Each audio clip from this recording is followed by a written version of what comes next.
নীলফামারীর কিশোরগঞ্জে বিএনপির রাজনীতি ছেড়ে বাংলাদেশ জামায়াতে ইসলামীতে যোগদান করেছেন অর্ধশতাধিক নেতাকর্মী।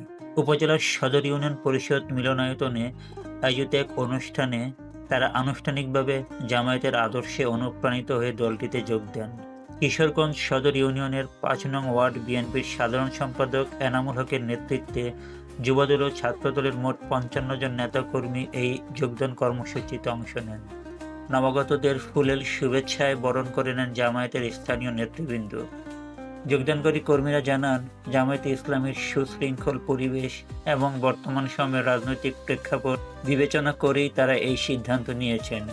অনুষ্ঠানে জামায়াত নেতারা বলেন, মানুষের মাঝে এখন ইসলামী সমাজ বিনির্মাণের আকাঙ্ক্ষা জেগেছে, যার প্রতিফলন এই দলবদল।